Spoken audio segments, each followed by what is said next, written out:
Hola a todos, bienvenidos a un nuevo vídeo.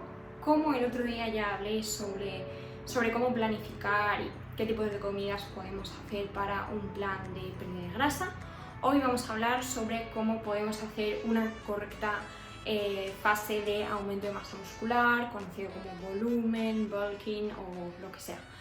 En primer lugar, quiero un poco ayudaros a definir, porque a veces nos pasa que no sabemos. A mí me ha pasado un montón, es decir, ¿realmente necesito una fase de volumen o no la necesito? ¿Cómo puedo saber esto, no? Al final yo respondería a dos preguntas. La primera es, ¿quiero hacer un cambio en mi composición corporal respecto a la masa muscular significativa o solo quiero un pequeño cambio? Y en segundo lugar, ¿estoy dispuesto a sacrificar mi porcentaje de grasa?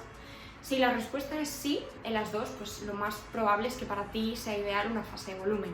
Pero si no es así, pues quizá hay otras estrategias que puedes emplear, como es un ciclo de carbohidratos, ¿vale? Que al final consiste en que haya ciertos días que si entrenas duro, que consumes más carbohidratos y más calorías, y el resto de días, pues simplemente tus calorías de mantenimiento. ¿Qué es lo que pasa con esto? Pues que al final el impacto, el cambio en tu cuerpo nunca va a ser tan grande como el que se puede producir en una fase de volumen. Pero para personas que quieren un pequeño cambio, pues les puede funcionar, ¿vale? ¿Y qué es lo que quiero decir con sacrificar porcentaje de grasa corporal?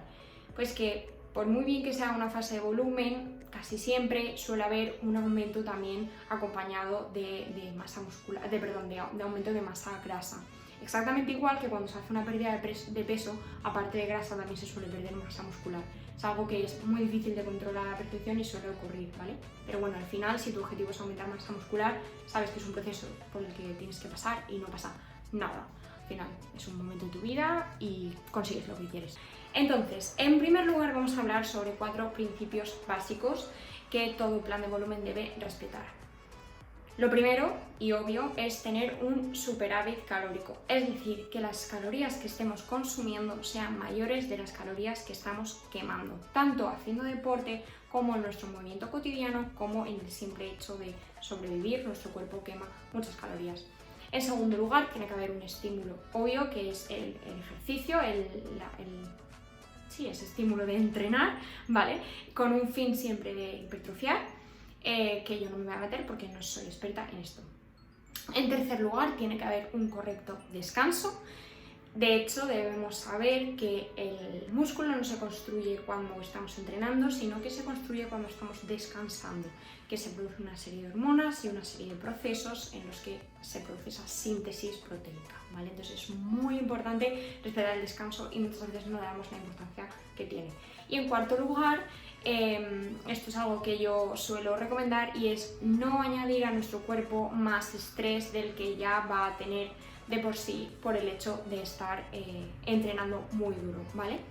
¿Qué quiero decir con esto? Cuando nosotros entrenamos muy fuerte, esto es un estrés para nuestro cuerpo, un estrés bueno, pero un estrés al fin y al cabo. Entonces, intentemos en el resto de los ámbitos de nuestra vida, pues no tener mucha ansiedad, intentemos meditar, intentemos no abusar de cafeína y de estos tipos de bebidas que nos ponen en un estado de excitación, para hacer que nuestro metabolismo no esté en una constante inflamación, ¿vale? Por así decirlo. Es decir, ya vamos a tener ese estrés de por sí, intentemos rebajarlo en el resto de aspectos de nuestra vida, simplemente. Entonces, llegados a este punto, vale, está claro que tenemos que tener un superávit calórico, pero ¿cómo repartimos los macronutrientes? ¿Vale? Yo voy a hacer dos distinciones, una para hombres y otra para mujeres. En cuanto a los hombres, les pondría un 55% de hidrato de carbono, un 25% de proteína y un 20% de grasa. Y en las mujeres la proteína la mantendría en un 25%, la grasa la subiría a un 25% y el hidrato de carbono lo bajaría a un 50%. ¿Por qué? Porque considero que las mujeres en general necesitamos más grasas saludables para mantener un buen nivel hormonal. Entonces no sacrificaría esas grasas por aumentar el hidrato de carbono, ¿vale? Es lo que yo hago y lo que yo recomiendo, pero bueno, esto ya es a gusto personal. Vale, y dentro de este reparto, ¿cuánto tengo que aumentar las kilocalorías? Bueno, pues el abanico en el que puedes fluctuar sería entre un 10 o un 20%, más recomendable entre un 15 y un 20%. Todo va a depender de si quieres un proceso más largo pero más limpio, por así decirlo, que quiere decir aumentar menos grasa, ¿O prefieres un proceso más corto, pero en el que aumentes más masa muscular? Pues si quieres la segunda opción, obviamente ve a por un 20% frente a tus calorías de mantenimiento, pero si prefieres ir más poco a poco, pues apuesta por un 10 o por un 15%. Lo importante es que vayas controlando, te puedes ir pesando semanalmente y si ves que realmente estás aumentando demasiado, recorta un poco en calorías, y si ves que no estás aumentando suficiente, aumenta un poco tus calorías, porque una cosa es lo que tú crees, luego lo que tu cuerpo vaya a hacer, el estímulo que le estés dando, etc. Vale, sabiendo esto, ¿qué fuentes de hidrato de carbono, de proteína y de grasas podríamos utilizar como herramienta en este tipo de fases? Bueno, al final tenemos que tener un superávit calórico y eso significa que vamos a tener que comer más y por lo tanto nuestro apetito se va a tener que forzar un poco, entonces no se lo pongamos difícil y no le demos alimentos que sean muy saciantes. Por ejemplo, en un plan de pérdida de grasa podríamos recomendar como fuente de hidrato de carbono una patata, que es un alimento muy saciante, pero en un plan de aumento de masa muscular no. Recomendaríamos más un arroz, incluso un arroz que no sea integral, por lo mismo, porque es muy saciante, un arroz basmati, un arroz blanco, un arroz largo, sería una muy buena fuente de hidrato de carbono. En cuanto a... bueno, también tendríamos otras fuentes de hidrato de carbono, como por ejemplo el wrap, la tortita, también el pan, también los picos, también las tostas, ¿vale? Este tipo de fuentes de hidrato de carbono que llevan en poco volumen mucha cantidad y que no nos van a saciar demasiado, tanto por el hecho de que tenemos que llegar a unos requerimientos y también por el hecho de que a nadie le gusta ir a entrenar con la comida aquí repitiéndose y con una digestión pesada, ¿vale?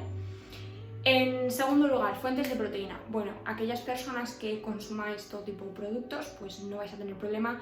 Tenéis la carne, tenéis el pescado, tenéis los huevos, tenéis los lácteos, que son muy buenas fuentes de proteína. También os recomiendo que no abuséis demasiado de estas por salud, simplemente.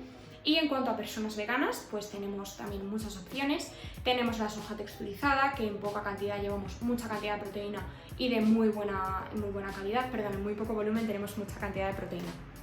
También tenemos el edamame, que al final es la soja en otro formato. Lo podemos utilizar en tostado o lo podemos utilizar cocido. También tenemos el tofu, tenemos el tempeh, tenemos el seitán, este tipo de procesados que son saludables y que incorporan una alta cantidad y calidad de proteína, también en menos volumen. No os recomiendo tanto las legumbres, no porque no sean buenas fuentes de proteínas, porque lo son, sino porque son muy saciantes, tienen mucha fibra y no es lo más interesante en una fase de volumen, pero sí que podríamos, por ejemplo, incorporarlos en forma de hummus, porque no nos van a saciar tanto y en menos cantidad tenemos pues más cantidad en menos volumen, otra vez, tenemos más cantidad de calorías y más cantidad de macro y micronutrientes, que es lo que nos interesa. Y en cuanto a fuentes de grasas, pues de grasas saludables tenemos el aguacate, tenemos el aceite, tenemos las semillas, tenemos el fruto seco, ¿vale? Tenemos el pescado azul.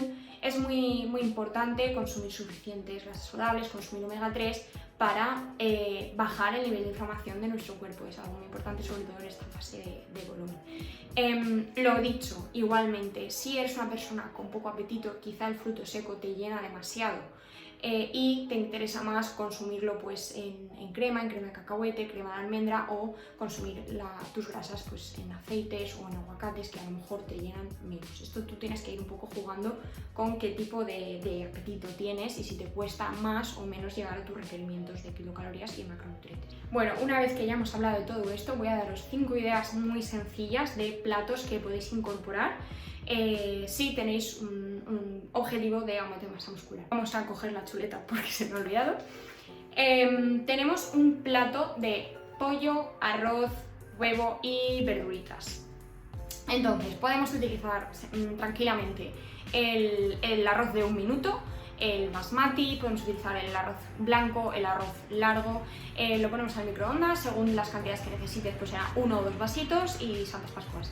Después podemos utilizar una pechuga de pollo a la plancha, al horno, al air fryer, o la podemos comprar ya hecha porque la hay. El huevo también lo podemos hacer a la plancha, a la sartén, o lo podemos comprar cocido o lo podemos cocer. Fácil y sencillo. Y luego le incorporamos la verdura, hortaliza o tubérculo que más nos guste, pues una zanahoria, un poco de guisantes, que además tienen leucina y es súper interesante. Podemos incorporar cebolla, podemos poner un poco de pepino, lo que queráis, ¿vale? Y que no os vaya a saciar demasiado, o sí, si lo necesitáis. En segundo lugar tenemos una idea vegana, que es un wrap, una tortita. Vamos a poner pues la base de la tortita, o integral o no, según también tus niveles de saciedad.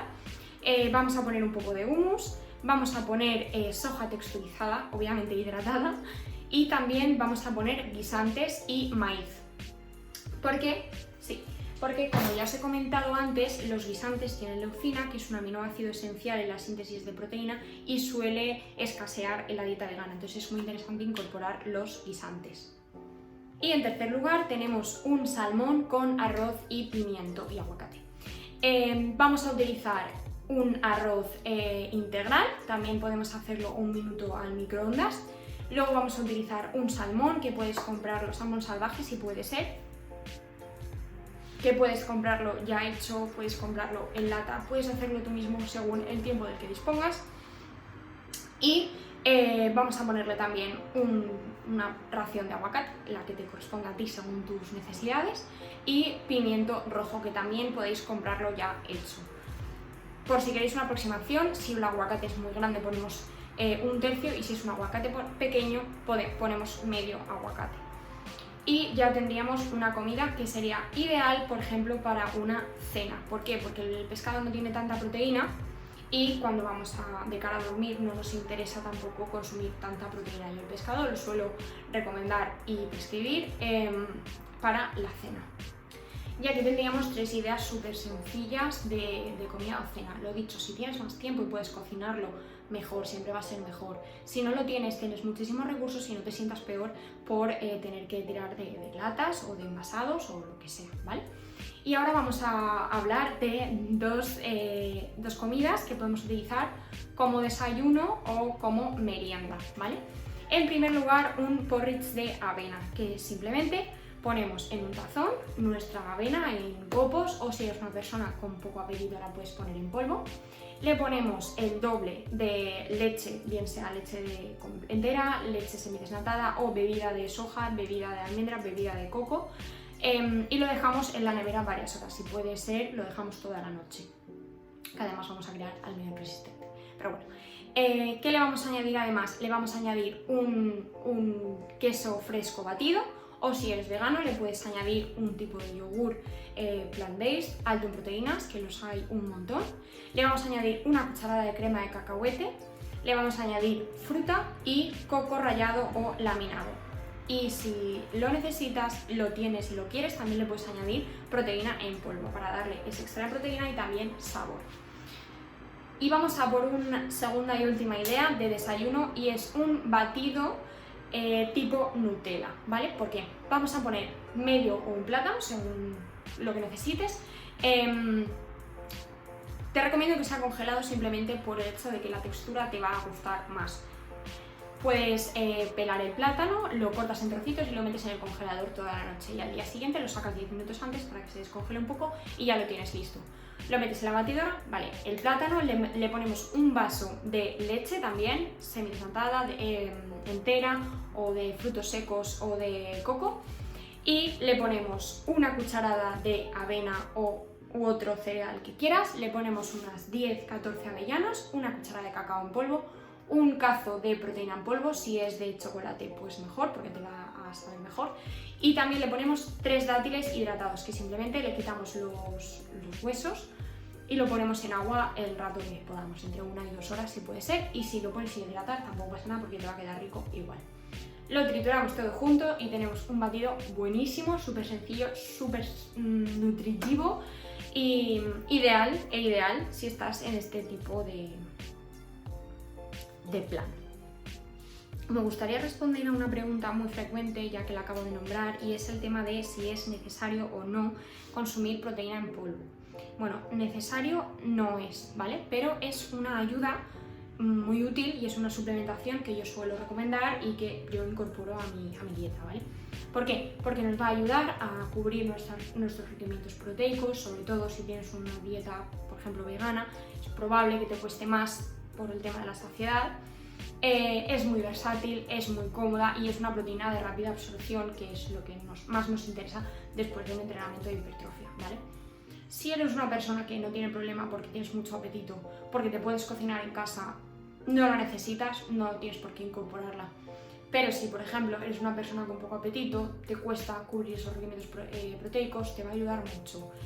Si eres una persona que no tienes tiempo de cocinar y que a lo mejor no te puedes permitir después de entrenar ir a casa y prepararte un plato completo, pues te va a ayudar mucho llevar tu shaker con tu proteína al gimnasio y cuando acabes te lo tomas con unas tortitas y lo tienes listo. Lo dicho, no significa eso que todo plan de aumento de masa muscular lleve consigo el consumo de proteína en polvo, para nada. Hay gente que consigue una perfecta fase de volumen sin probar la proteína en polvo. Pero bueno, si te lo puedes permitir, te parece cómodo y útil, pues ¿por qué no? Incorpórala, que para eso existen este tipo de productos.